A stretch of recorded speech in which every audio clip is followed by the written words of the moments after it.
Death as a portal, not an end. Instead of treating death as a conclusion, it can be viewed as a doorway, one that shifts our perspective and redefines the value of life.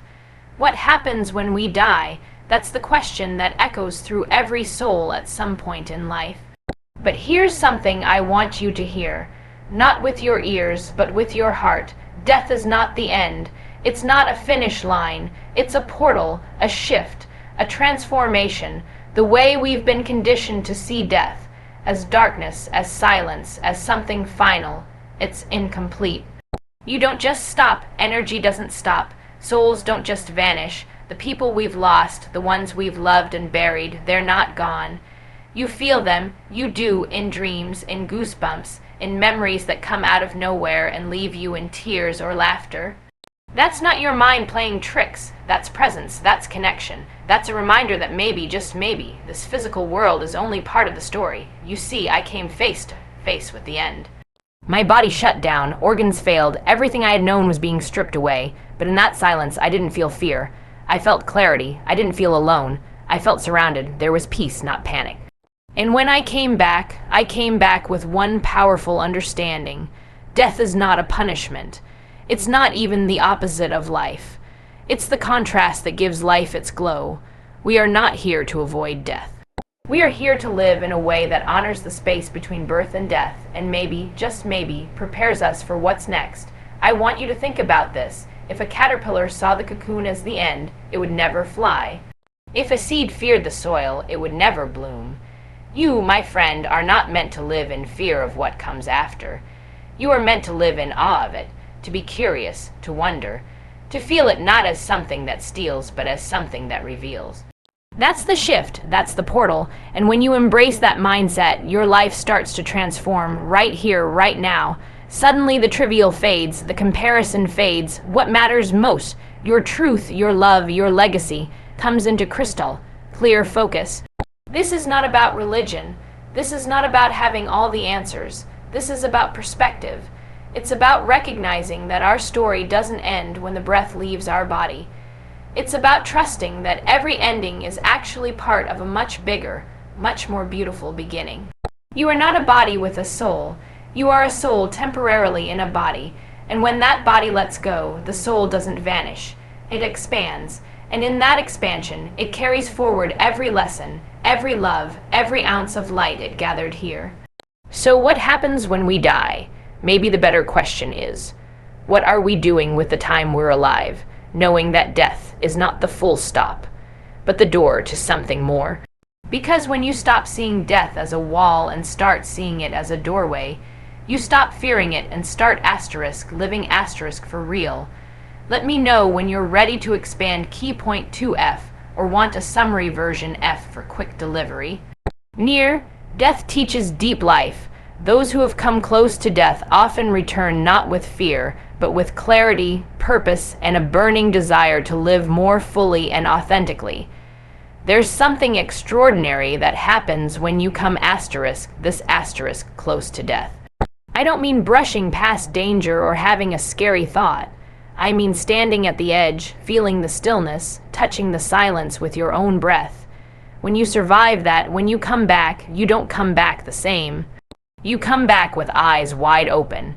You come back with a kind of vision that people who have never faced death can't quite understand. Near. Death doesn't leave you with fear. It leaves you with fire, a fire to live, a fire to feel everything deeply, a fire to stop pretending and start being asterisk. Because when you're staring at the edge, nothing matters except what's real asterisk. Not your job title, not your followers, not your house or your bank balance or your 5-year plan. You know what mattered, who I loved, who I hadn't forgiven, the sunsets I never watched, the words I never said, the dreams I put off. That's what screamed through my soul when everything else went quiet. So here's what I'm telling you. Don't wait for a hospital bed or a crisis to wake up. Don't wait to nearly die to start truly living. The people who've brushed up against death, who have coded on the table, who have lost everything and still found their heartbeat again, they don't come back afraid. They come back aware. They see time differently. Every second matters. They laugh louder, cry harder, love messier. Why? Because when you've tasted what it means to almost lose it all, you stop taking anything for granted. Even a rainy day feels like a gift. Even a breath feels like a miracle. That's the gift of coming close to the end. You start honoring the middle. You stop postponing joy. You stop negotiating with your purpose. You stop making excuses for why you're not chasing that dream or saying that thing or forgiving that person. You start acting like your life is now because it is, and let me say this with full power, you don't have to almost die to get this wisdom. You can borrow it, you can receive it, right now, from my heart to yours, take it. Wake up, be bolder, be more honest, say what you need to say, leave the toxic job, start the thing, call your mom. Dance barefoot in your kitchen, write the song, speak the truth, live in a way that death can never surprise you, because you've already honored every second you were given. There's a reason people who have seen the other side are often the most alive. They don't sweat the small stuff. They don't waste their time proving themselves to the world. They've seen what matters, and that vision burns so brightly in them that they live with open hands, open hearts, and open minds. They've been touched by mortality, and instead of being broken by it, they've been broken open asterisk. Let that be you, not because you almost lost your life, but because you chose to value it before anything made you. Let me know if you want to continue with key point 3F, or need a condensed version F for sharing. The energy doesn't disappear. Science tells us that energy can't be destroyed, and if we are energy, perhaps what we call death is just a transformation, not a disappearance. We've been taught to believe that when we die, we disappear. That's it, fade to black, game over, but what if that's just an old story we've outgrown? What if death isn't a vanishing act, but a shift? What if the truest parts of us, the energy, the essence, the love we carry simply change form? Listen, this isn't just poetic talk. This is backed by science. Energy can't be created or destroyed, only transformed. And if you strip away the titles, the body, the skin, the hair, the heartbeat, what's left? Energy, frequency, vibration, and guess what? That doesn't just stop. So many of us live afraid of what we can't see. We cling to the physical, to the material, because it's solid, it's real, it's measurable. But I'm telling you, the most powerful forces on this earth, you can't measure them. You can't hold them in your hands. You can't pin them to a lab report. Love, faith, courage, spirit. You feel them. You them, deep in your gut. And energy. You are made of it. You are made of stars. That is not a metaphor. That is literal. You are a cosmic cocktail of atoms and light, forged in the fire of the universe itself. You really think something like that asterisk just goes away? No, my friend, it moves It expands, it returns. That's why when someone you love passes, you still feel them. You still hear their laugh in quiet rooms. You still catch their scent in the wind. That's not coincidence. That's connection, that's energy, that's the proof that what we are is not defined by our physical shell. I know this to be true not just because of what I've read, but because of what I've lived. I've felt my soul detach. I've felt the release, I've felt the return. I know without a doubt that we don't die. We transform, and if that's true, if we are energy and energy keeps flowing, then what are you doing with your energy right now? Are you letting it stagnate in fear, in regret, in resentment? Or are you pouring it into love, into growth, into purpose? Because that energy, your energy, is sacred. It's powerful. It creates waves. It touches lives. It outlives you. It doesn't fade with the heartbeat. It ripples. The question isn't just what happens when we die. The real question is, how are we vibrating while we live? You have this spark. This light, this current running through you. It's not random. It's not meaningless. It's fuel. It's your chance to make an impact, to raise the vibration of every room you walk into, to light people up, to be a healing presence, to live in such a way that your energy becomes unforgettable. And when the day comes that your physical body lets go, you'll know you don't disappear you transform . And every moment you ever lived in love, in truth, in boldness, That becomes part of the infinite energy of this world. Let me know when you're ready to dive into key point 4F, or want a spoken word version F for delivery. Legacy outlives the body. The impact we have, how we make people feel, how we inspire, how we love, these ripple far beyond our lifetime. When we die, the body goes, but the impact, that asterisk stays asterisk. That's the legacy. And I don't mean legacy like buildings named after you or your face in a history book. I mean how you made people feel. I mean the conversations that echo after you're gone. I mean the way someone stands a little taller because asterisk you asterisk once told them they mattered. That's legacy. That's what lives beyond the grave, and let me tell you, when you start seeing your life through asterisk, that asterisk lens, everything changes. You stop trying to be impressive and start trying to be asterisk, impactful asterisk. You stop aiming to be remembered for your success and start hoping to be remembered for your soul. The people who have truly touched you. Maybe it was your grandmother's strength, or your friend's laugh, or that teacher who believed in you when no one else did. Do you realize they're still alive inside of you? Their energy is woven into your story. Their words still shape your choices. That's the truth most of us forget. Long after the funeral, long after the tears and the flowers, something beautiful remains. That something is asterisk you asterisk.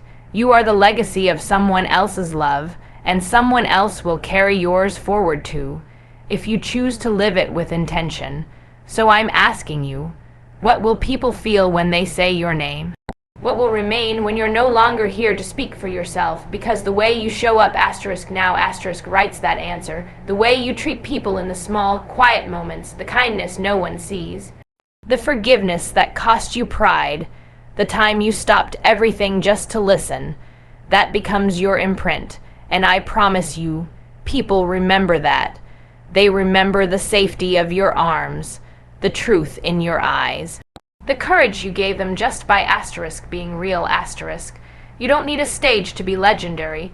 You don't need millions of followers to matter. You need heart. You need presence. You need to love in a way that leaves fingerprints on the souls of others.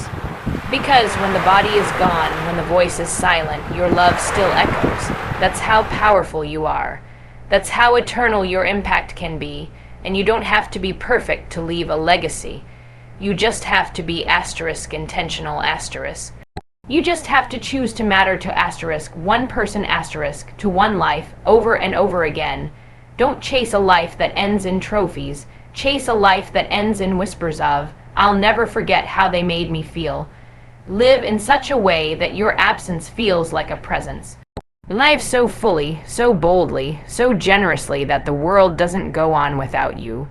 It goes on asterisk because of you asterisk, because of the seeds you planted, because of the love you gave without needing applause, because of the legacy that lives not in stone, but in spirit, ready for key point 5F, or want a recap summary F before continuing. You're more than your body. Challenges like illness, loss of limbs, or aging remind us. We are not our bodies, we are consciousness, story, spirit. You are not your body. You were never just your body. I don't care what you've been told. I don't care what the mirror says or what the world tries to define you by. Your weight, your age, your scars, your skin, your limbs, your health. That is not asterisk you asterisk. That is just the temporary vessel carrying the fire of who you really are. And I say this with every fiber of my being because I've asterisk lived asterisk it. I've watched my body fail. I've had it cut, reshaped, rebuilt. I've had days where I didn't even recognize the person in the reflection. But I've never been more asterisk me asterisk than in those moments. Because I learned that what makes us powerful isn't found in muscle or bone or symmetry. It's in the soul, the spirit, the unstoppable will to keep going. So if you're living in a body that feels broken, that feels tired, that feels like it's not enough, hear me when I say this. You are asterisk more asterisk than enough. You are not broken. You are becoming. The body is part of the journey, yes. But it's not the whole story. It's not your identity. It's your partner. your temporary tool, and like any tool, it changes. It wears, it carries the history of everything you've been through, the stretch marks, the wrinkles, the prosthetics, the bruises, the scars. That's not damage, that's evidence evidence that you've lived We spend so much time trying to perfect the outside, trying to fit into some version of beautiful or worthy that was never made with our stories in mind. But here's the truth. Real beauty has nothing to do with how smooth your skin is or how flawless your walk is. It's how much light pours out of you when you talk about what you love. It's how fiercely you show up, even when you're in pain. It's how much space you hold for others when they feel like they're falling apart. You don't need to look like someone else to be powerful. You don't need to move like someone else to make impact. You just need to show up as the full, raw, real you . I've seen people who have lost their sight, their speech, their limbs, their health, and they are the most alive people I know. Why? Because they've stopped identifying with limitation and started identifying with what's eternal . You are a soul, a purpose, a mission, a light wrapped in skin. And when you stop living for the approval of the world and start honoring the truth of who you are, that's when life really begins. That's when you stop apologizing for how you look and start celebrating who you've become. Let go of the lie that you are your body. Embrace the miracle that you are a body for a time. Use it, love it, thank it, but never confuse it for the whole of you, because when that body fades, and it will, what remains is your heart, your story, your energy, your soul. And that's the part of you that's limitless. Let me know if you'd like to continue with key point 6F, or see a spoken delivery version F for emotional impact. Living fully is the answer to death. Instead of fearing death, embrace it as a motivator to live boldly, love deeply, and dream wildly while you're here. If you want to know how to deal with death, if you want to know how to face the idea of it without collapsing in fear or drowning in anxiety, then stop focusing on death and start focusing on living fully, boldly, right now, because here's the truth, and I'm not going to sugarcoat it. We are all dying, every single one of us. The clock is ticking, the sand is falling, and no one escapes that reality. But the secret, the magic asterisk, is that knowing you're going to die is exactly what gives your life meaning. Death isn't the enemy, it's the wake-up call. It's the fire under your feet. It's the reason you should stop wasting time trying to be perfect and start making time to be real . Living fully is the answer. You want to defeat the fear of death, then live a life that leaves no room for regret. Laugh until your stomach hurts. Say, I love you. Even when your voice shakes, forgive people who never ask. Chase the dream that makes zero sense but all the meaning. Get your heart broken, get back up. Make art that no one understands. Travel somewhere that scares you. Sit in stillness. Hold someone when they cry. Live so fully that when death finally comes, you can look it straight in the eye and say, I used every breath. The biggest tragedy isn't death. It's never having truly lived. It's living on autopilot. It's shrinking to fit into someone else's version of acceptable. It's holding your tongue when your truth is screaming. It's putting off your passion because you're scared it might not work. And let me tell you something from the deepest place in my soul. The people who truly live they light up rooms. They walk with intention. They speak with power. They don't fear death because they've already honored their life. Every single day, I've met people who were given months to live, and instead of crumbling, they rose . They painted, they wrote letters, they laughed harder than they ever had. They told people what they really felt. They loved louder, and when the time came, they didn't leave in fear. They left in peace because they knew they hadn't wasted the gift. So if you're here reading this, breathing you're not done yet . You have time, you have this moment, and that's everything. Stop waiting. Stop waiting for perfect. Stop waiting for permission. Start, right now. Start saying what you need to say. Start building the life that calls your name at 3 a.m. Start choosing people who make you feel alive. Start showing up to your own life like it actually belongs to you. Because the best way to honor death, to not be crushed by it, is to live in such a way that when your time comes, there's nothing left unsaid, nothing left unloved, nothing left undone. You were here. You mattered. You lived. And that asterisk is how you rise above the fear of the end. Let me know if you'd like a full compiled speech F, or a video. Ready script F with stage cues and emotion tags.